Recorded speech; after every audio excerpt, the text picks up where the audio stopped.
You're on the BetterSoul channel, and today we're spending some calm time with one of the most powerful and quiet animals on Earth, the tiger. When people think about tigers, they often imagine action. Running, chasing, roaring, but the real story of a tiger's life is much slower than that. A tiger sleeps and rests for most of the day, not because it has nothing to do, but because its entire body is designed for short, intense moments of effort. Strength like that needs long recovery, so it lies down in tall grass, in shade, sometimes near water, and becomes almost invisible. The breathing is slow. The eyes close, then open again, never fully losing awareness of the world around it. It is always listening. The ears move first, not the body.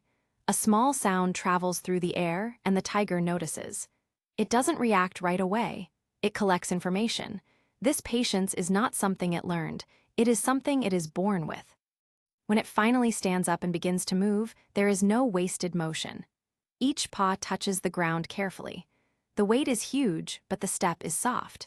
You could be very close and not hear it at all.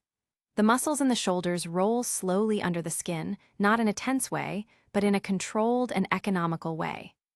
Everything about a tiger saves energy. Even its territory is organized around this idea. A tiger needs a large area to live, not because it wants to travel far, but because it needs enough space where food, water, and shelter exist without constant competition. It walks along the same paths again and again, creating a kind of map in its memory. These routes pass by water sources, trees it has marked before, and quiet resting places. Tigers don't usually meet each other.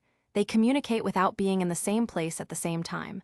A mark on a tree, a scent in the grass, these are like messages that say, "I am here," or "this space is taken." Another tiger passing through understands immediately. Most of the time, it simply changes direction and continues on its way. It's a system based on distance and respect rather than confrontation.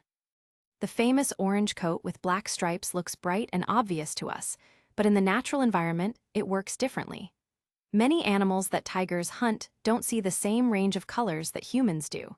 To them, the orange blends into the dry tones of the land. The stripes break up the shape of the body. Instead of seeing a large animal, they see a pattern that matches the vertical lines of grass and vegetation. This is why a tiger can be so close and still remain unnoticed. And the pattern is always unique. No two tigers carry the same stripes. Researchers can identify individuals just by looking at those lines, the same way we recognize faces. Even beneath the fur, the skin holds the same design. It is not a surface detail. It is part of the body itself.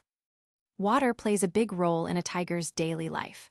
Unlike many other big cats, tigers are comfortable in rivers and lakes. On hot days, they walk straight into the water and stand there for long periods, sometimes lying down so that only the head remains above the surface. It cools the body, protects them from heat, and probably gives a rare moment of complete physical relief. In those moments, there is no sign of the hunter, just a large animal resting in still water. Hunting itself is not something that happens constantly. A tiger may go several days without a successful attempt. This is another reason for the long hours of rest. Every attempt requires full concentration. It moves slowly, using cover, stopping often, sometimes waiting for a very long time without taking a single step. When the final movement comes, it is fast and direct, but that moment is only a tiny part of its life. After feeding, the tiger returns to stillness again. It drinks water, cleans its fur with slow, repeated movements, and finds a safe place to lie down. The body relaxes. The eyes close. The cycle returns to quiet. Cubs change this rhythm for a while. They are born small, blind, and completely dependent on their mother. For the first weeks, they know the world only through warmth, touch, and her presence. She moves them gently from one hidden place to another, carrying them in her mouth with incredible care. As they grow, they become curious and playful. They follow her, try to copy her movements, pounce on leaves, on each other, on anything that moves. Through this play, they are learning coordination, balance, and timing. But the most important lesson they learn is patience. When the mother stops and lowers her body into the grass, they have to stop too. At first, they don't understand. They want to move. They make small sounds. She waits. Over time, they begin to wait with her. That quiet stillness becomes natural.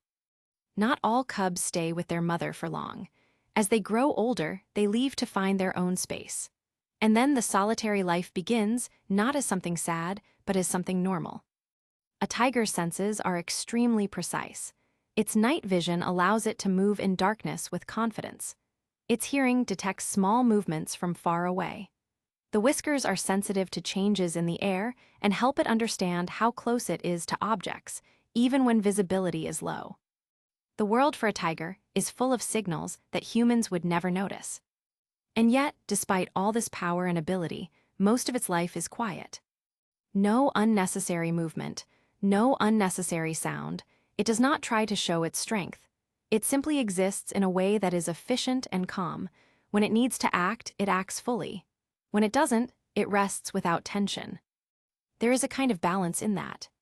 The same animal that can bring down large prey with incredible force can also spend an afternoon doing absolutely nothing, just lying in shade, breathing slowly, watching the world move around it.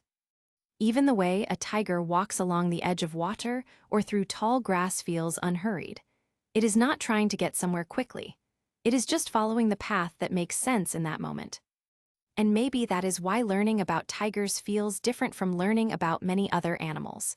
Their lives are not built on constant motion. They are built on timing, on knowing when to move and when to be still.